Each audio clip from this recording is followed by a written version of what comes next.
Because if we're spending all this time on things that are not money-making tasks, we end up with no time left for the money-making tasks. Yeah. But as a creative, I know it also helps to have creative outlets. So monetizing them, sometimes gating them, is more powerful and beneficial for the people who are already in your network, who know, love, and trust you. Success is a lie if you're failing inside. You can't grow a business you hate. Welcome to the Business Reality Check. Welcome to the Business Reality Check podcast. I'm Jonna.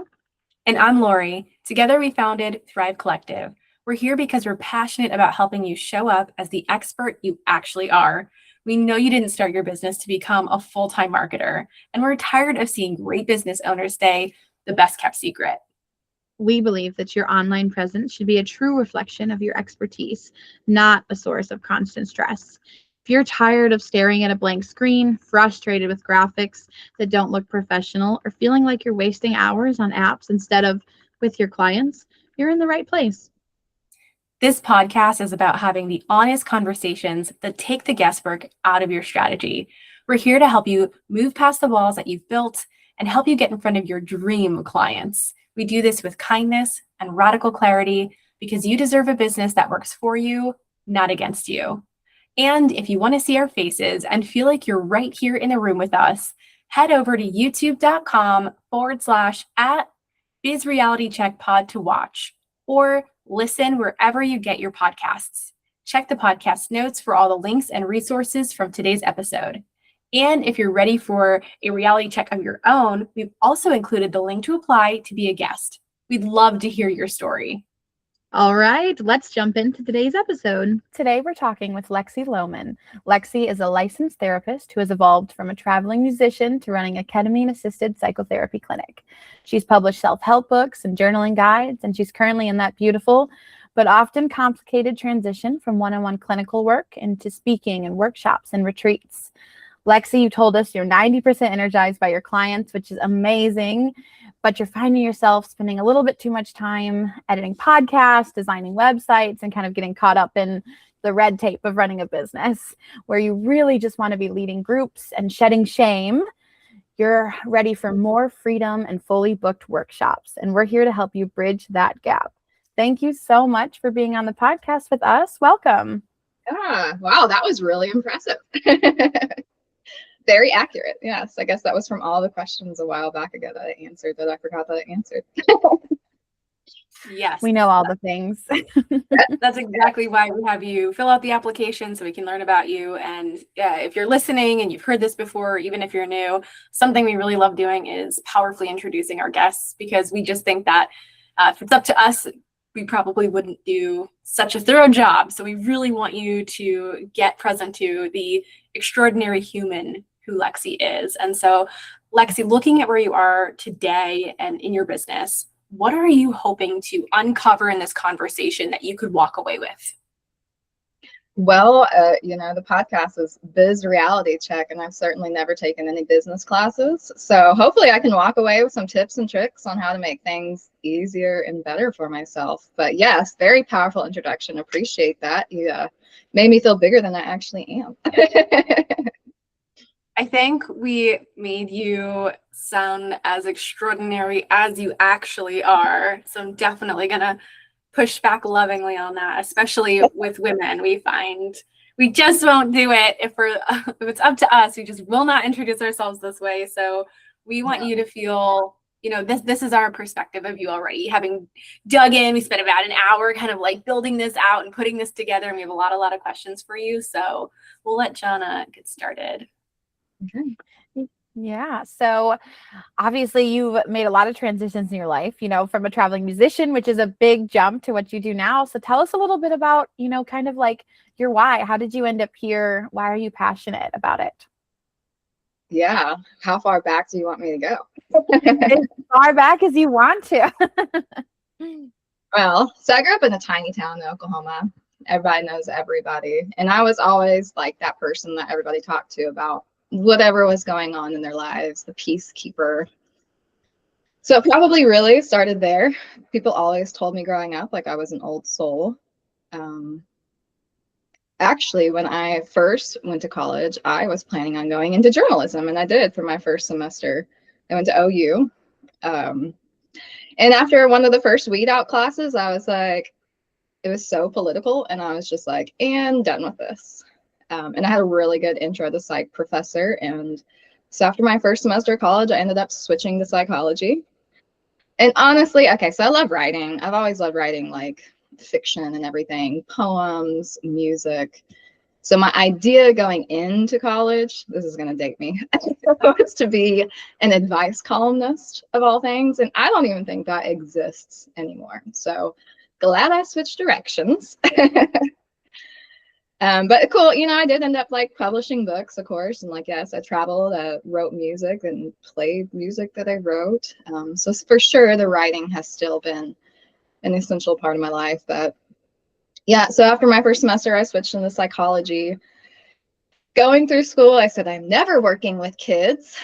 And then in grad school, getting my master's, I did my thesis on junior high relational aggression, which is basically bullying. I really like the movie Mean Girls, and that was kind of, I adapted my research off of kind of Mean Girls. So that was kind of interesting working with kids. And then when I graduated, I ended up working at a psych hospital for 5 years with kids. And I said I was not going to work with kids. So you never know where life's going to take you. That's very true. The music thing was a whole unexpected journey. When I was actually working at the psych hospital, I met the person, my ex-husband, who I was traveling and playing music with at the psych hospital. He was working there. He was not a patient, just to clarify. And he had already kind of been in the music scene, and it just kind of started from there. And we ended up traveling regionally. We topped some of the Texas charts for Red Dirt music. We went to Ireland for 2 weeks and played. That was really cool.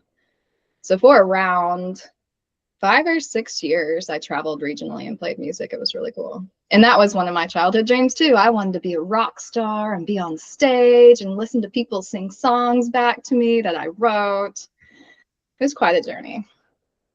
I love it. Sounds like you've gotten to do a lot of things in your life that have lit you up. Yeah. Yeah. And now, you know, gathering all the stuff for the retreats and the workshops, I've really been able to put all my passions into it, between like the writing piece, trying to kind of switch into some like motivational speaking type events, I suppose, with those retreats, and the therapy, of course, like always just being that person. I love helping people. I love connecting with people on that level. Watching the growth is really cool.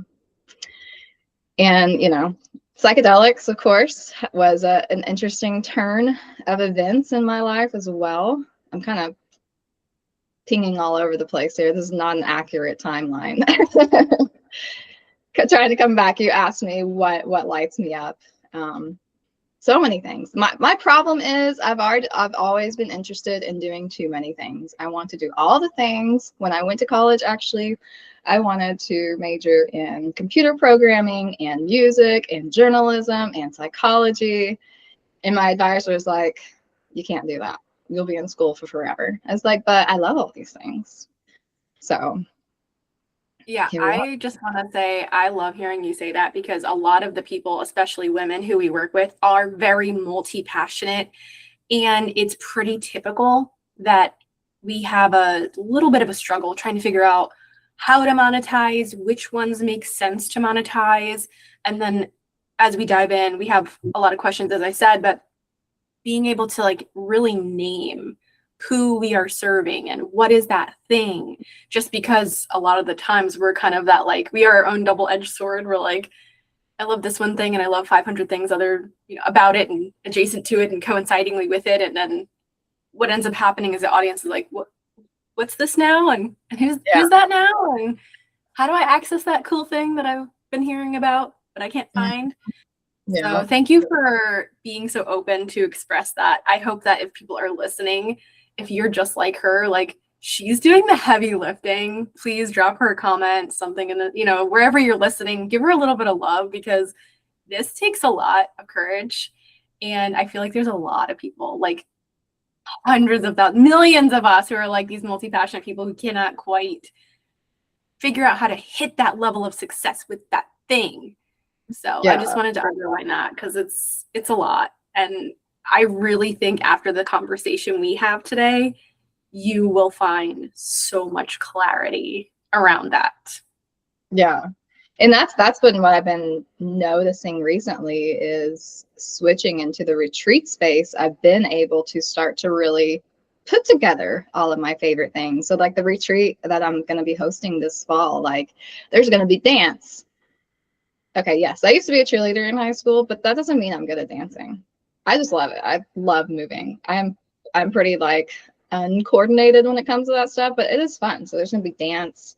I like all the woo-woo things, you know, you're into psychedelic assisted therapy. I love the yoga. And so the retreat space has been so opening to be able to do all the things I love to do. I love cooking. I love nutritious food. I like yoga. I like meditations and sound baths and all the little things. So it's been energizing for sure, this journey.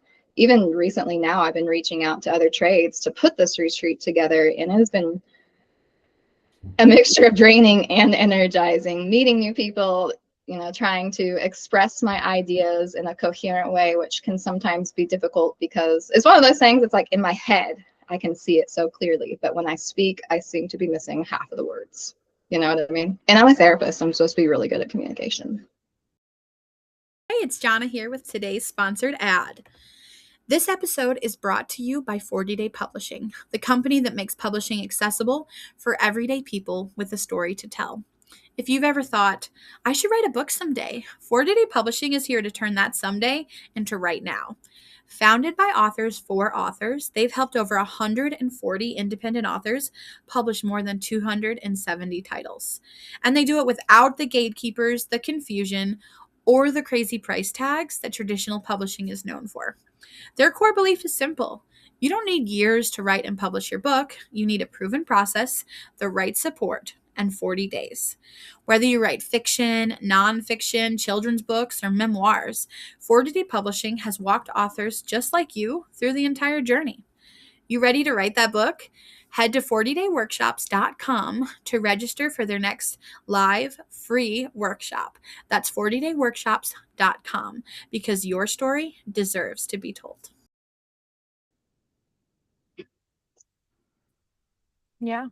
No, I think it's great. I love, like, I've been seeing your posts. I'm in the local area, same as Lexie. You're in the same area. And so I've been seeing your posts when you've been kind of looking for people to come together and create this. And so it's been great to see all of the interest you're getting and the people that it's bringing together that are actually interested in what you're doing and excited about it and kind of lit up. So, and we will definitely dive more into that as we keep going. But I want to talk a little bit. I know you have two kind of different businesses, and tell us a little bit more about them.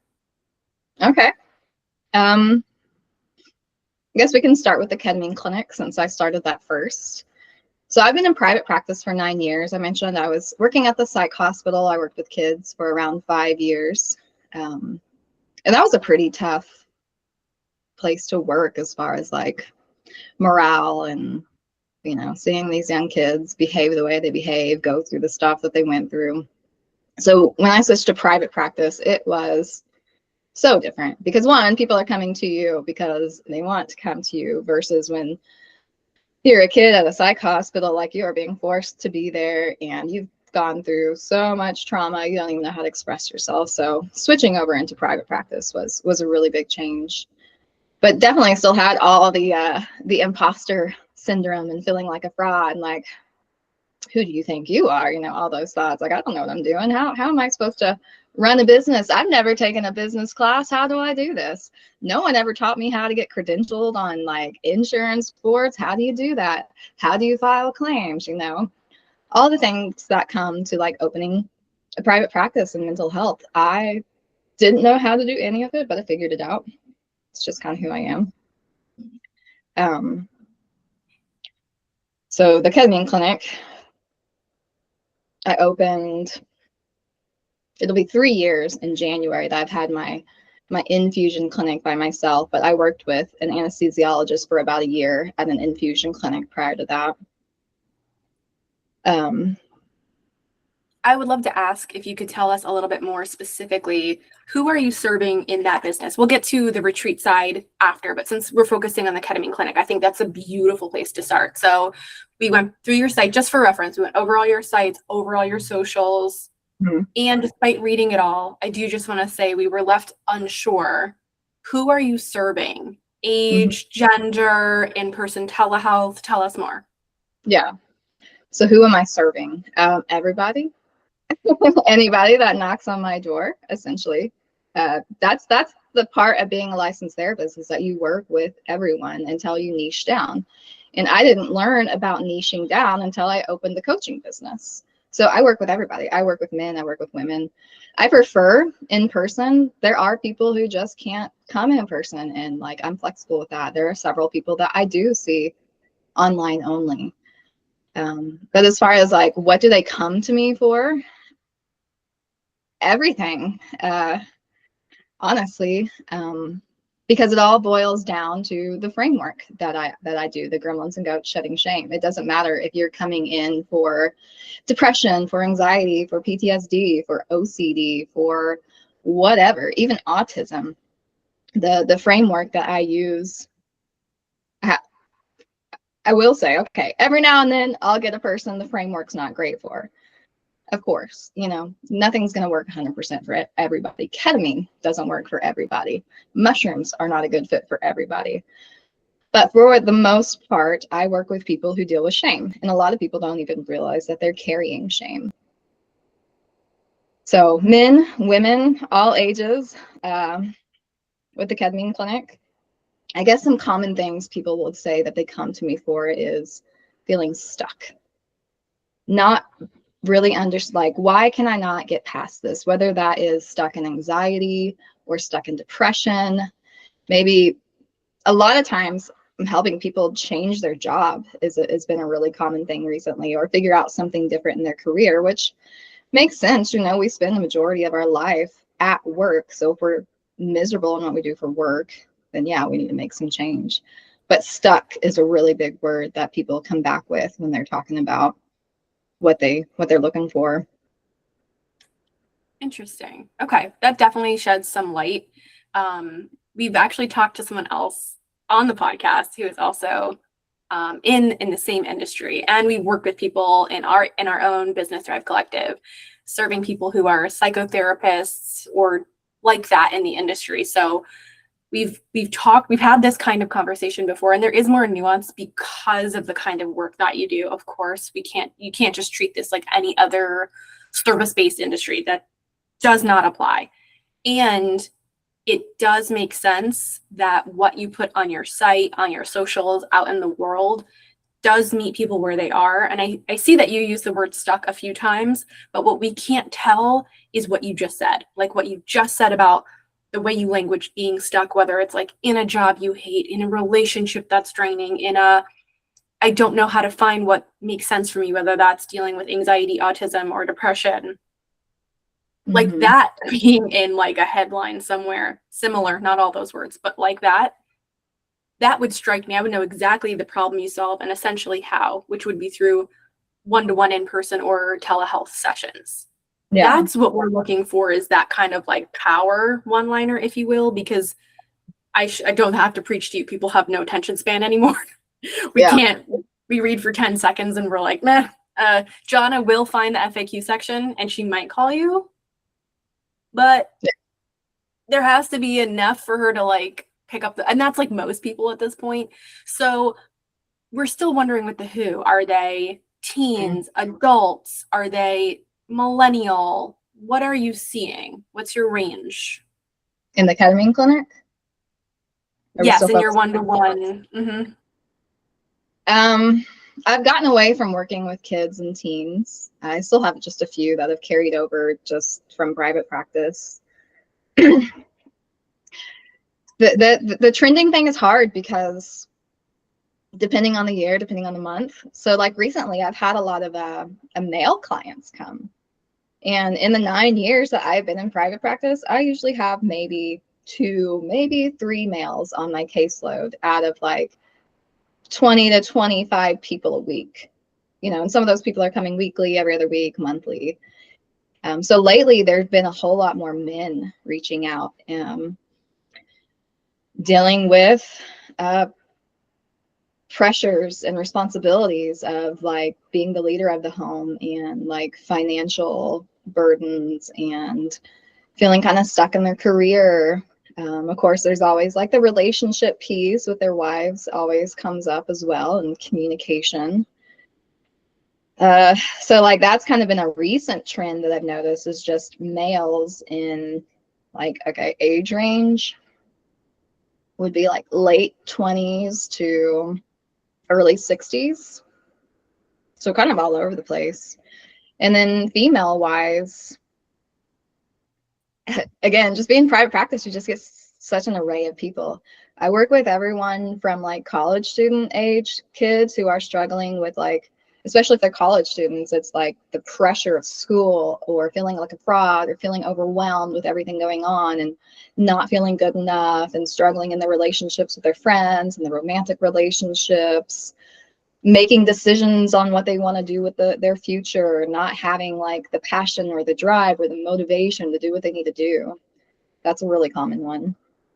And I would say a lot of those symptoms, or whatever you want to call them, would transfer over even into like the other women that I work with who are more, again, late 20s women. Probably early 50s is kind of the age range there for kind of currently right now. But even that, like I've helped women in their 70s with ketamine even. So it's that's been such the hard part of the marketing piece, is it's not just, you know, women in their 30s who are struggling with their career. It is everyone. It is, what are you struggling with? So, and that's why it's been so hard opening the coaching business, because I've been so used to helping everyone with everything. But it all comes back to your belief systems, the way that you view yourself in the world around you. And most of us have belief systems that are obstacles to get us what we want. I guess another common thing people talk about is the static, the sharpness, the noise in their head. They can't get their mind to stop running.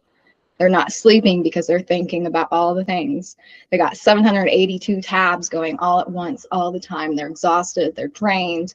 They can't keep up with all the things. And that's what ketamine is really good for, because ketamine quiets your default mode network, and all that noise, the volume gets turned down.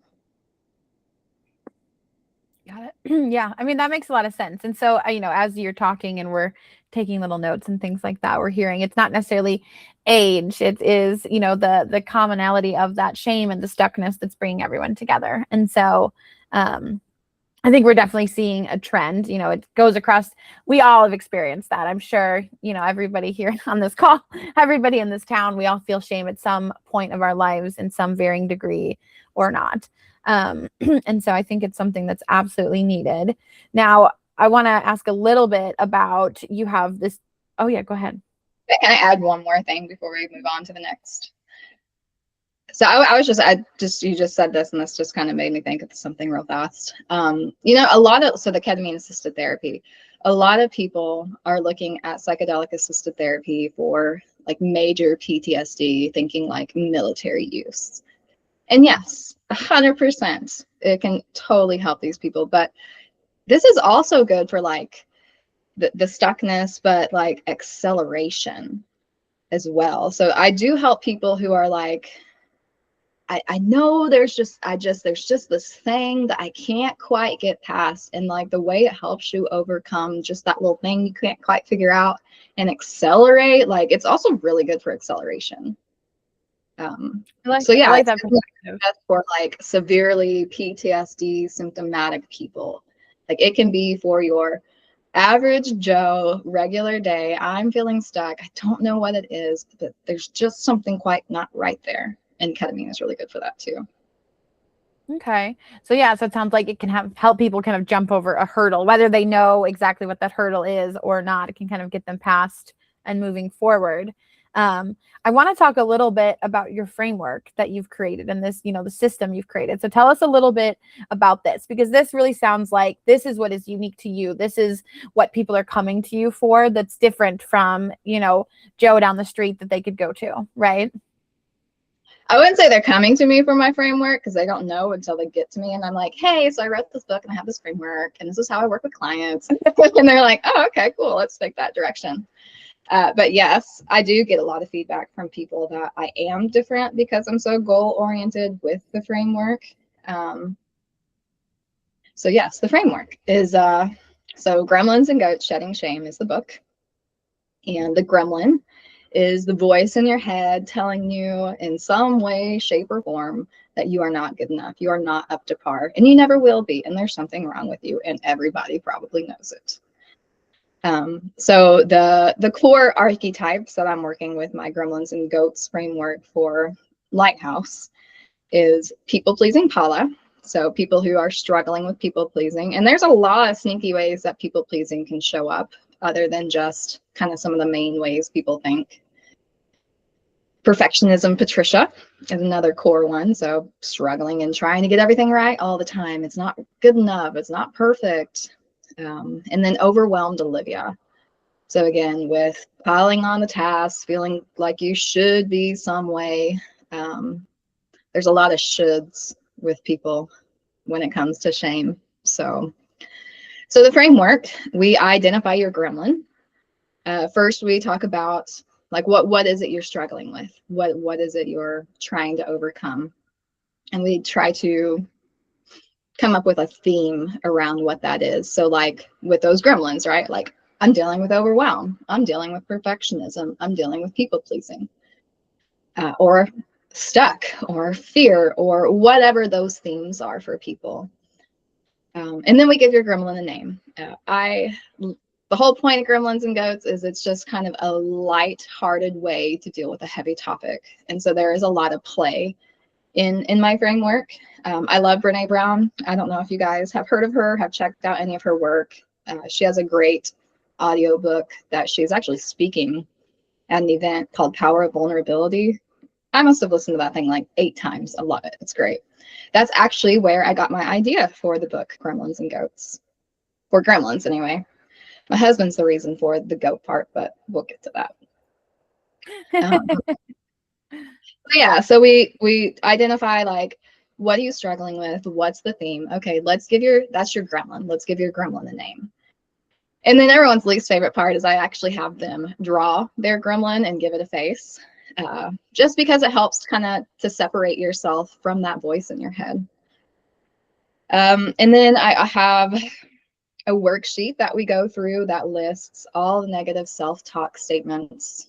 Obviously, it's not completely encompassing, but it's a really long list. And from there, those are some of the common belief systems that people struggle with. And so it helps us dial down, like, what is it that really resonates with you?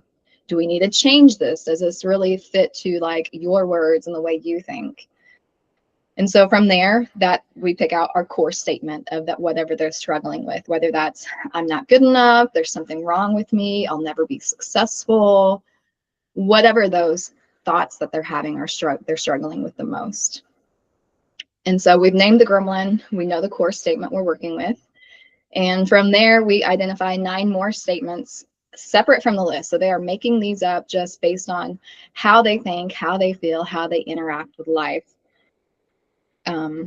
And so that really helps us understand like where your headspace is, what you think about yourself, what you think about the world around you.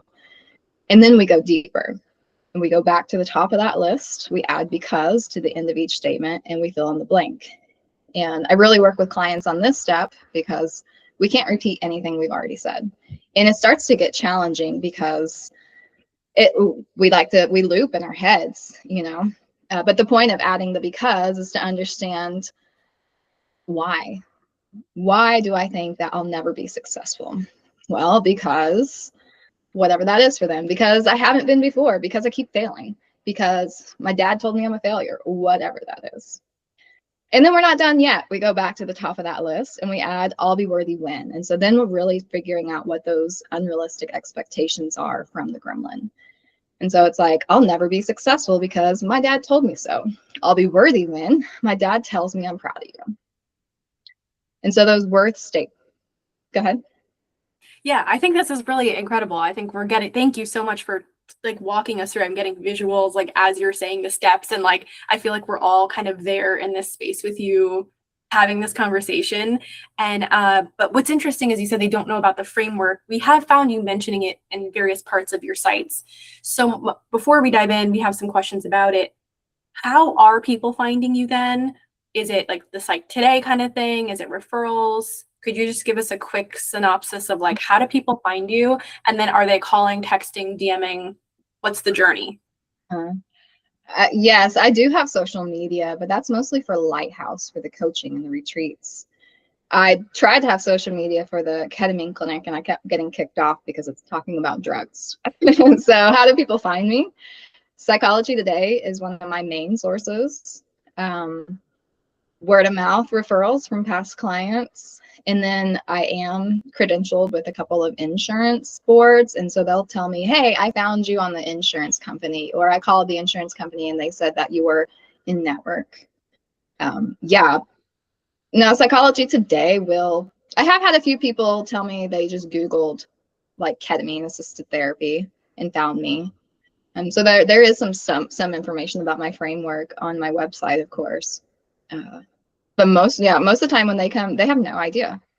That's not what they're seeking me out, because I either work with ketamine, or they liked my profile on Psychology Today, or someone told them, hey, I had a really good experience with her, you should go talk to her.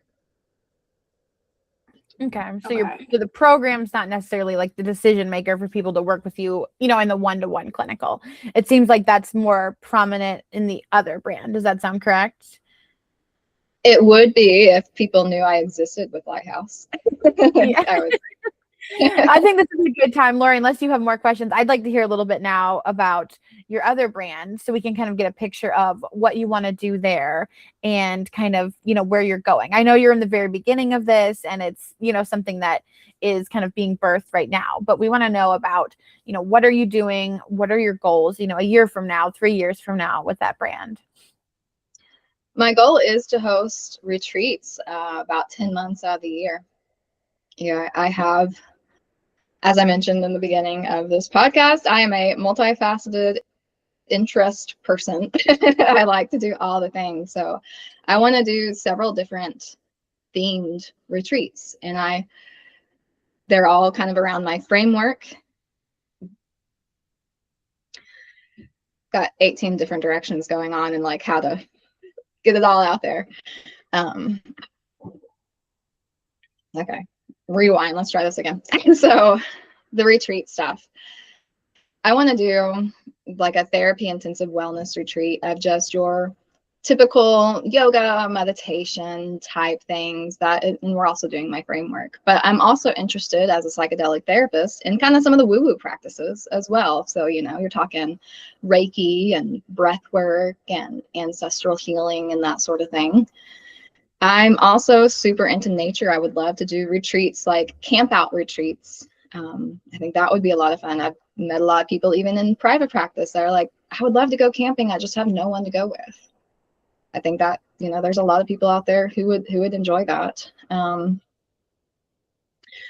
used to do jujitsu. I would love to have like also a self-defense retreat where we're learning some basic self-defense skills along with like the empowerment framework as well. So that is like the overarching goal. And also as a therapist, being bored out of my mind, learning continuing education, it doesn't have to be boring. I don't understand why. And I've learned so much through other different methods. I don't understand why we have boring CEU. So that was another thing. I am a CEU provider, so I want one of my treats to provide the full year CEU. So you're nourishing yourself, your mind, your soul, you're connecting with people. That would be, just to clarify, when you're providing CEUs, that's continuing education credits, essentially. Yes. For other social workers, therapists, people who need those credits. Yes. To stay licensed or become licensed. Yes.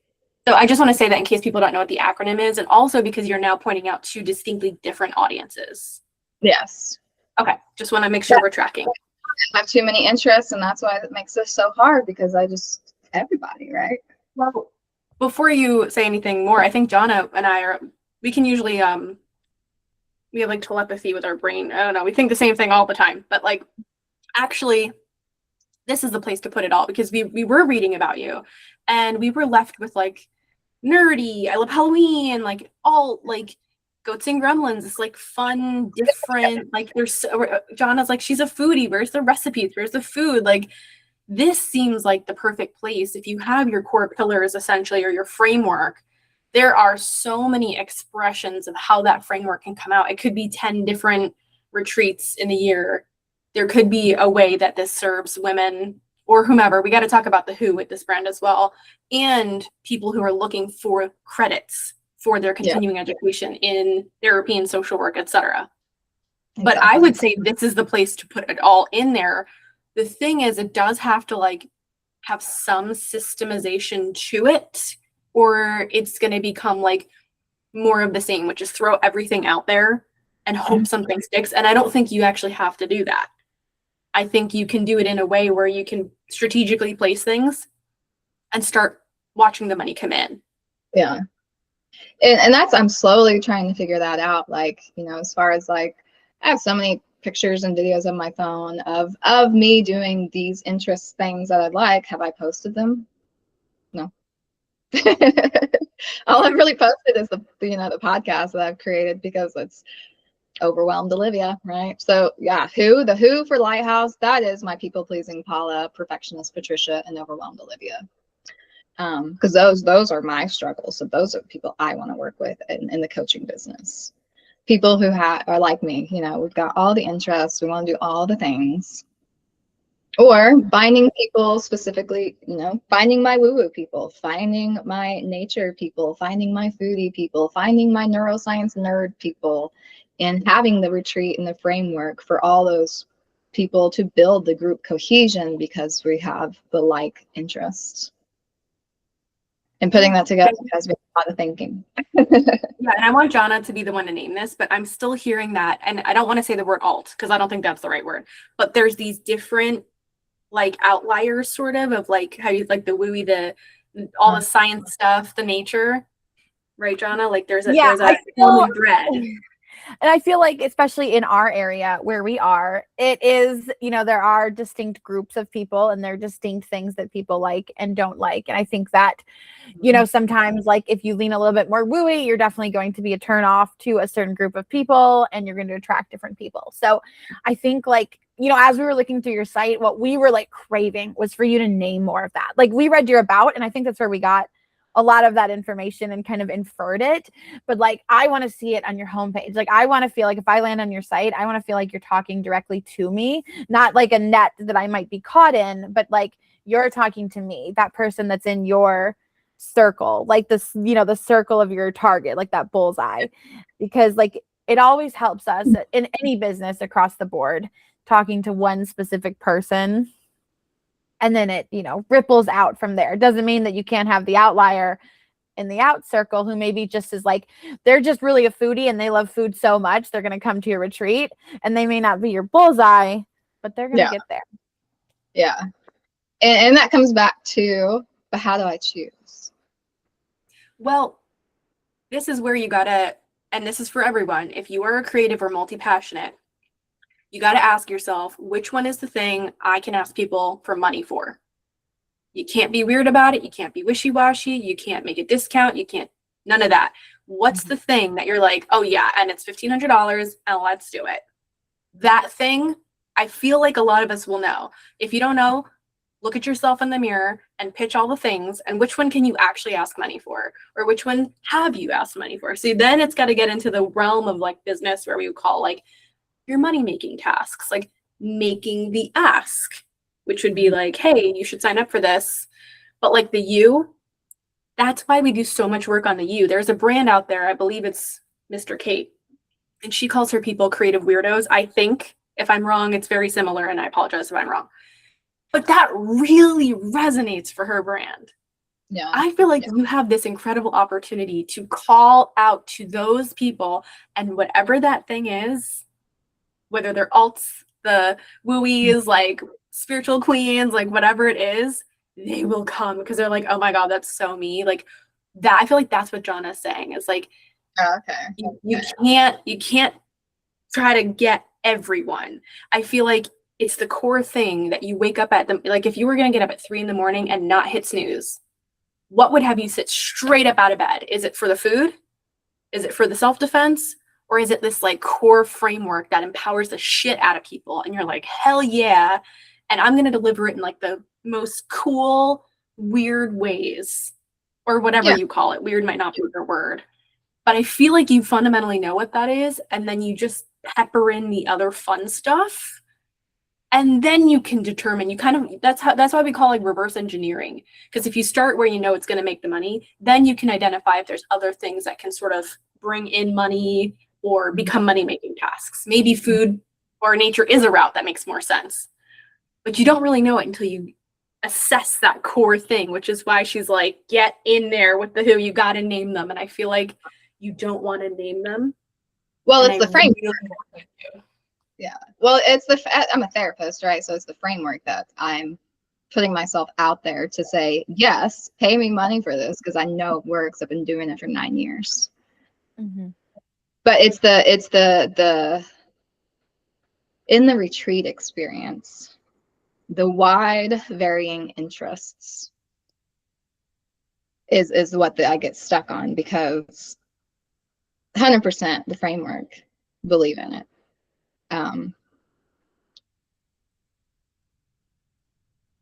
I guess I'm a very happy medium person. So I'm not super woo. I'm not super scientific.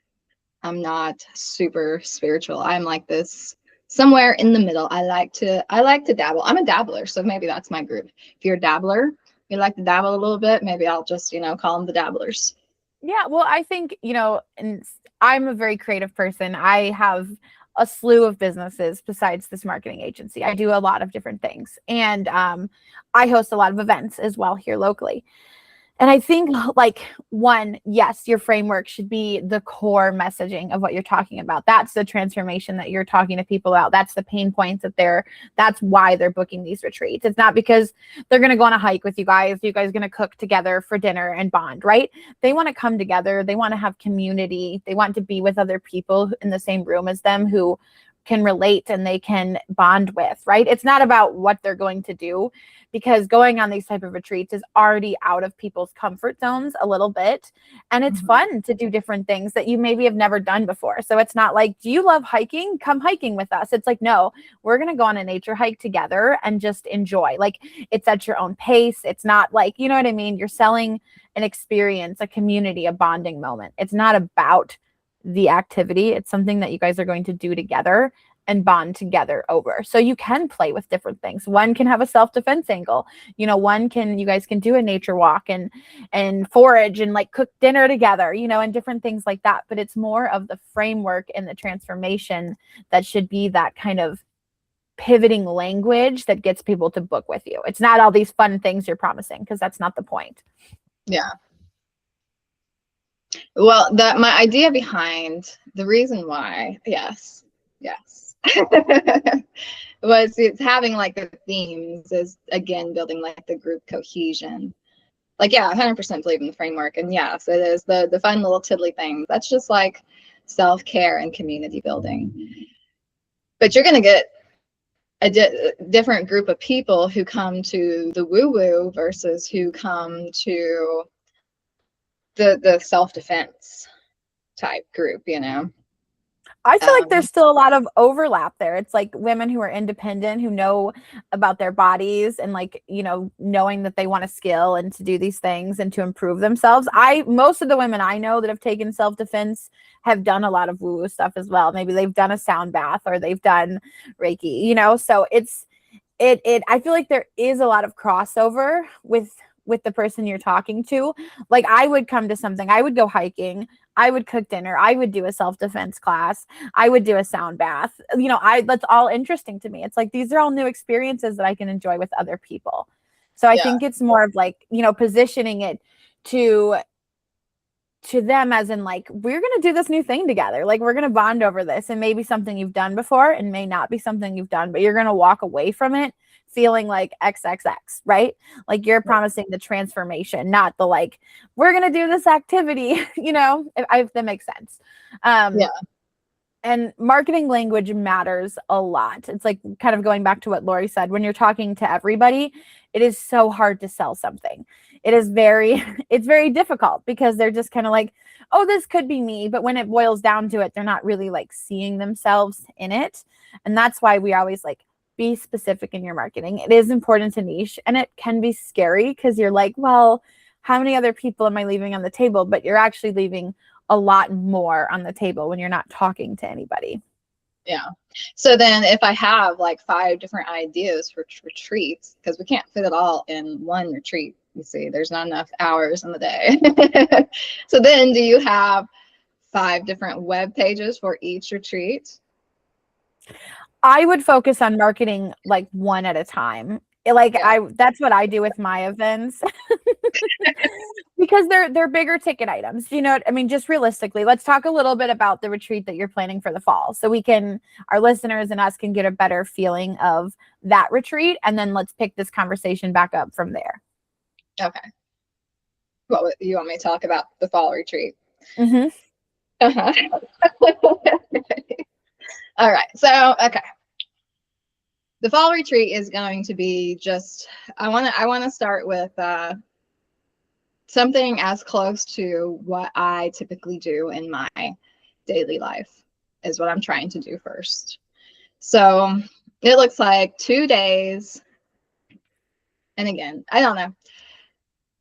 I want to create this selfishly for me because this is what I was always looking for. And I think that if I can create what I'm looking for, I'll find the right people to come attend, right? So this is going to be 2 days, a Monday and Tuesday, 10 to 4. So drop the kids off at school if you got them. Makes my life easier. I'm not in a rush to hurry up and get to work after I drop the kiddo off at school. You know, maybe that gives you time to get a workout in, just have a slow, easy morning. In the morning, I want to have a wellness rotation of sorts. So that way people kind of get to choose where they want to start, you don't even have to participate in all the things if you don't want to, because sometimes I feel like it's like, oh, well, I've been to a couple of retreats and it just felt you have to do the things we're doing, follow all the rules. And I don't like that. So I wanted options for people. So my thought was having wellness rotations. Like if you want to do, 30 minutes of yoga, I'm looking for like a group massage teaching to do. Like I love like the lymphatic drainage massage. I do it all the time. I love facial yoga. I do it all the time. And so if I could find somebody to teach that to a group, sure, I could teach what I do, but the idea of hiring trades is 1, building community. 2, last year I did a retreat and I did everything myself. And I decided it would be just so much better if I didn't have to do everything myself. I could be way more present to do the things that I need to focus on. So just trying to find trades to come get your yoga in. I want to find a place with a pool. So if you want to hang out at the pool in the morning, if you want to learn lymphatic drainage massage or whatever, just kind of having some different options for people. And then we'll go into the framework. And then we'll have a lunch. I have theme ideas around like what I want to do as far as food goes.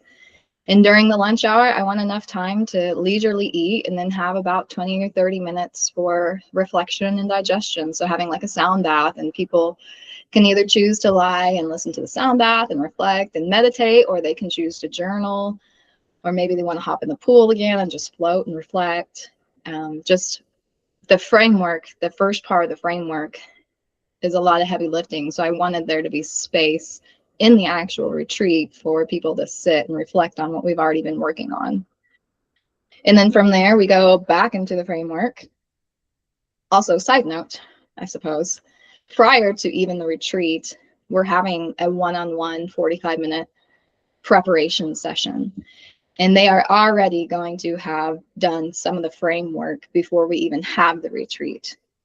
That way there's more time for like integration and connection and planning, because a big part of day 2 is developing the plan. Okay, I get it. I understand how the gremlins are impacting me, but like, what do I do with that? How do I actually make change? And that's what day 2 is about. It's like making your personalized plan on how you're going to make your gremlin go away, essentially. So, and then one of the big things that I'm really excited about for the retreat is I'm hiring a dance instructor to create a signature dance. I think I mentioned already, like, I'm not that great at dance, but I love it. I think it's so much fun. It's such a fun way to like somatically integrate the body as well. Movement is great. We don't do enough of it in society, I think. So two days of that, 2 days of a morning wellness rotation. I think maybe the second day I might do something a little different than the wellness rotation. I'm still kind of developing the plan. But in general, that's the idea. So it's about 8 hours of therapeutic work and 8 hours of self-care and fun. I love that. Yeah, I love that it combines the two. I think that's a really important balance, especially when we're, fast-paced working on ourselves and doing growth, that we need that space to be able to relax and, step into something else for a moment. I also really appreciated what you said about it not being like, you got to be here at 8 o'clock. We're going to do this. I like that people can either opt in or opt out, or if they need some time to just sit by the pool and read or self-reflect, or things that they can do, where they're not going to feel pressured to be like at everything. I think that's really intentional, and that's really serving your audience, especially because they are the kind of people who pack in. So, that kind of, I'm looking at the landing page right now on your website as you were talking. So I just wanted to kind of compare what you were saying to what's written there.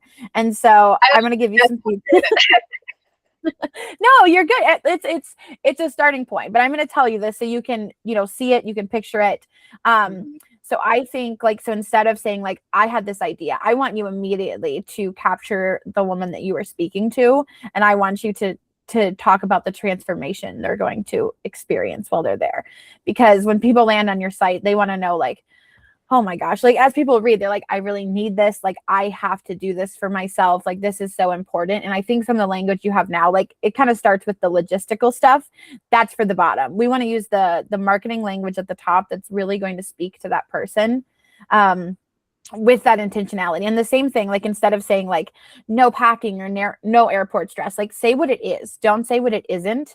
That language is going to connect with people a lot better, because like even though someone sees like no packing, they're going to be like, well, I still have to pack a day bag, or like they're still going to get it in their head. And there might be that negative feeling associated with even just seeing the words, packing, airport stress, and they may just skip past it because they're like, oh, what is this? And so instead, like speaking like staying like right here in your home, but like, taking a step away from all the busy clutter inside your mind, and like join me for a, 2-day stay retreat. And then, and the promises that you're not promises, but you know what I mean? What you're offering them, the opportunity of transformation that you're giving them.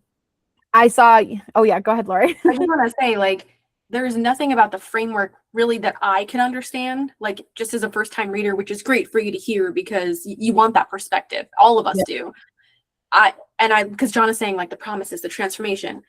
I don't know what I'm going to get out of this framework, but I'm sure you can tell me that in one conversation, you're going to blow my mind with this. I'm going to walk away with that. I'm going to feel confident because of this framework. It's almost like none of the framework mentioned. And that's like the whole entire thing. Mm-hmm. And to Jonna's point too, like even with the, are you on the landing page, Jonna, or are you on the designated? I'm on the designated page. Okay. But to her point, right there, even on the landing page, no call out. Who is that she? Who is that girl right there? So I don't want to take away from what you're saying, Jonna, but I just want to add that like on the other pages, you can apply the same concept, because I do think the language is missing right there from the homepage. Yeah. Back to you. Yeah. And I think it's a great first step. And I think even like a video recording of you talking about this retreat passionately at the top of the landing page, like, you know what I mean? It's going to, there's those, I would be the kind of person who would sit there and I may not watch it, but I'm going to listen while I'm doing something else. And those words are going to resonate with me more than if I had to like scroll through a landing page and like read everything myself. And so, thinking about the different tools, you're very good at talking, and you're very, you can connect connect with people. That is what you do professionally. You know, you're good at listening, you're good at talking. And so use those skills to sell this workshop. I've seen your posts on social media. You know, I saw you post on like the OKC Women in Business and the OKC GOE group. So, and I saw a lot of comments of people who were interested. Kind of what have you done around that interest? Did you message everybody? What have you done from there? Yeah. Oh my gosh. Yeah. The last 2 weeks, I have been inundated and overwhelmed with conversations. Yesterday, I think I met with 7 people for trades who were interested in helping out with the retreat. Yeah, I mean, you asked about AI earlier. That has been my main tool to figure out all this business stuff, like what is marketing, what is messaging, how do you say the things that you're trying to say to get your point across. And it has been a journey, because that is not how they teach you to talk in therapy. You know, you use all the like modality words and yeah, sounds like you got some symptoms of anxiety, you know, and having to figure out how to completely almost relearn how to speak and how to write and how to communicate, which is absolutely ridiculous because I communicate for a living. But there's just some sort of pressure there that is like, I don't know what words are. It's hard. And you know, Lori and I use AI in our business. We use it for marketing tools and things like that, and especially like brainstorming and strategy and like throwing our ideas into something and uncluttering it, right? But there AI can, it's getting worse as it, and it's hard sometimes because it'll kind of spit out something that follows a structure, and people are becoming a little bit numb to the AI structure of wording, where they're like browsing past it. They're going to see something and it's like a red flag for them. And they're like, well, this person doesn't mean this. This is just an AI post, etc. And so I highly advise like spending some time with your AI and training a little bit. Some keywords, you could like a very conversational tone. Like, I want to have a very down to earth and I want to relate to this person and give them the exact kind of framework of that person that you're identifying for these retreats. That kind of like negative, like no traveling, no packing. That's kind of like an AI thing that they do a lot of times. And I always say, hey, don't give me the negative. Give me the positive. Give me the flip side of it. Let's not focus on the negative. That can help a lot. And because people just they don't like to read, like it doesn't make people feel good to kind of see that negative repetition of wording. Like it just kind of leaves you like, blah, you know what I mean? And so I know that you like to write and you have this passion about creative. So I would invite you to like block off some time in your calendar, which is a skill that Lori taught me because I'm not good at doing that either. and like sit down and just like literally copy all of the words from your retreat page and rewrite them in your own words. You know, use it as a guide and reframe it. And even when you're done rewriting it, it doesn't have to be perfect. Then you could take it back, put it back into that AI chat and be like, this is more like what I want to do.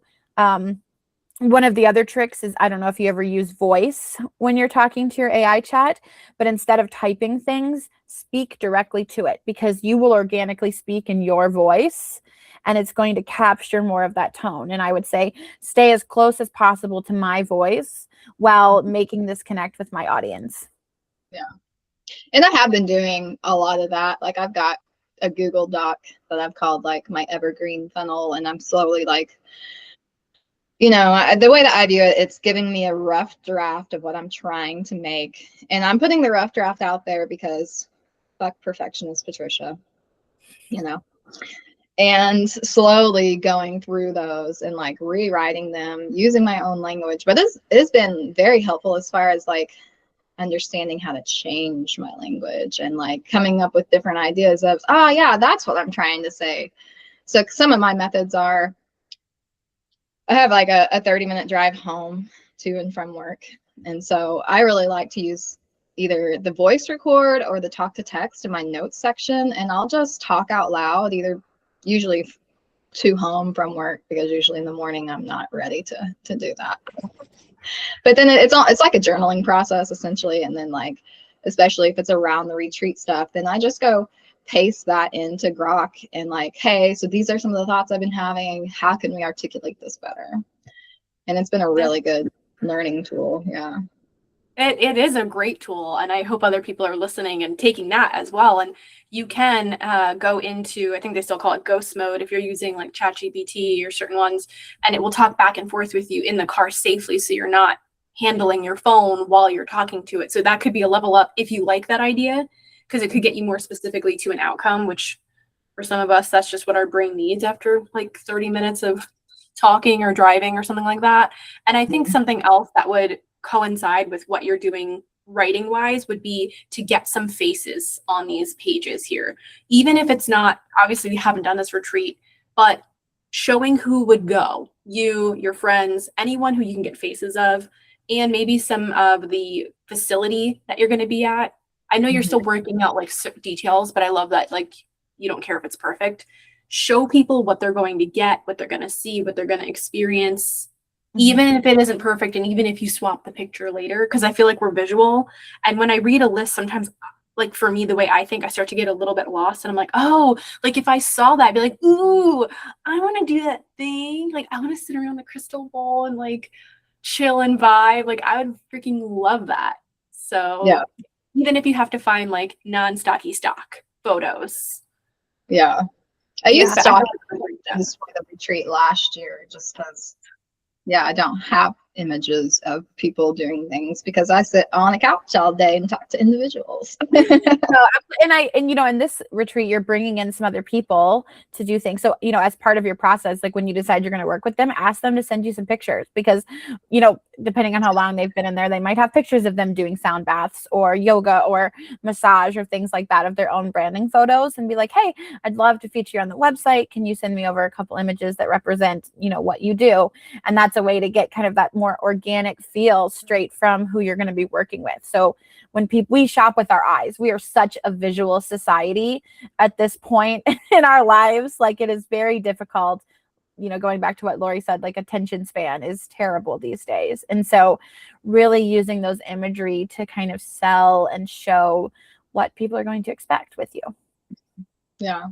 And that's, you know, as I've been having, you know, made several posts across social media about this and having all these conversations, it has really opened up the path. You know, it's the path will reveal itself. You just have to have the faith to take that step. And talking to people, obviously, it really helps figure out, like, how do I communicate this? What am I trying to communicate? How can I connect with people and clearly articulate the ideas and what they're going to get out of this and why this is too good of an offer to pass up? Because another part of it is the follow-up and the integration, because I haven't seen anything about a retreat where you have a one-on-one integration appointment and a group integration appointment. And it's like, people are probably floundering after some of these things if they're working on as deep a framework as mine is. Agreed. I'm very glad you said that because I would call that a money-making task. And in your application, you mentioned some of the things that you have to do. We all have some kind of degree of admin type work, but I would definitely say you being in conversation with people, I mean, that is the goal that a lot of people don't understand comes out of conversations is you say the wrong thing, you find the right words, eventually it makes sense, but it doesn't happen unless it happens in conversation. I'd love for you to spend more time in conversation than on editing your website.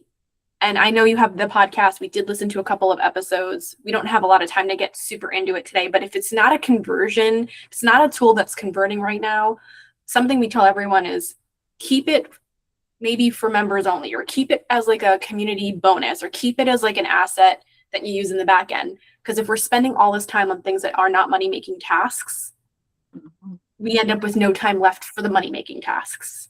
Yeah. But as a creative, I know it also helps to have creative outlets. So monetizing them, sometimes gating them, is more powerful and beneficial for the people who are already in your network, who know, love, and trust you. And now they're listening to this beautiful thing, which, by the way, can have meditations, music, singing, things that you write, other things. What's that? I do sing on one of them. I don't know if it's still up there or not because it deletes after 80 days. But yeah, the podcast was a way to practice communication skills and motivational speaking.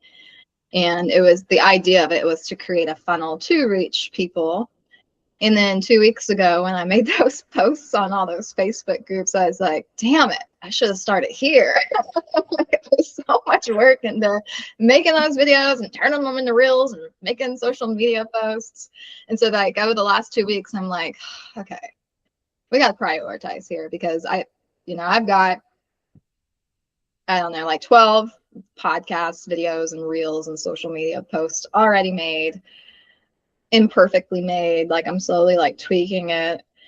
And I still have several videos I need to record to finish the framework for the podcast. But now I'm like, I think I'm going to pause that for a minute, and I'll just kind of keep looping what I've already done, because do the things that make you money, Lexie. Do the things that make you money. Yes.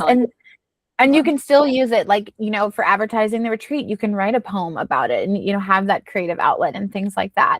That is part of your marketing and appeals to that. So I think just kind of reframing how you look at it, focusing on those money-making tasks, really think about who you're speaking to and try out some more of those posts in those groups, but before you go in and make any changes to the website, try to do like a really focused post on a Facebook group and see what kind of response you get.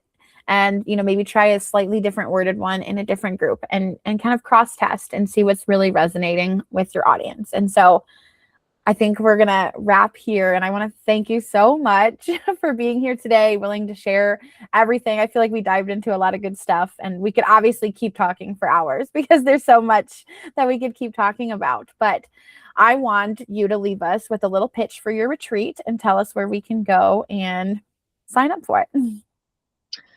Oh boy. Pitch for my retreat. So you said the word pitch and my brain's like, oh man, I don't know. Like, I don't even know how to begin that. Well, hang on. Let's think real quick. Start that. I don't know. Call out your who. So I'm going to invite you to take a couple things. So think about your who for a moment. We were talking about those creative dabblers, the multi-passionate women, the independent thinkers. Call out your who. And then tell them like the problem that you solve with this retreat. Like you're going to come here. You never get a time for your brain to stop. You never get, what is that thing? And in this retreat, you're going to get, and you're going to sign up. You're going to go to lighthouseokc.com, click on the Unbinding program, and you're going to apply now. Okay. Over to you, Lexie.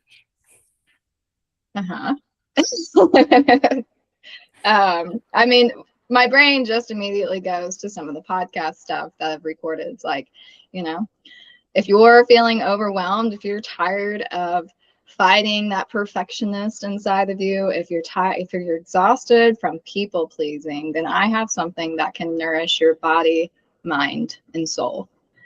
We'll be working through my framework, Gremlins and Goats, Shedding Shame, to learn how to shed yourself, unbind yourself from the shame you may not have even realized you've been carrying.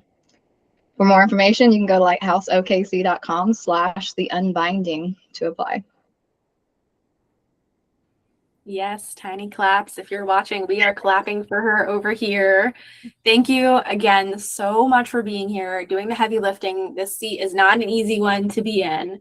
So if y'all are listening and you haven't, first of all, you can subscribe and like for free, just be a part of this community so you can listen to extraordinary humans like Lexie come out here and make such a difference for all of us who might be struggling with something in our business.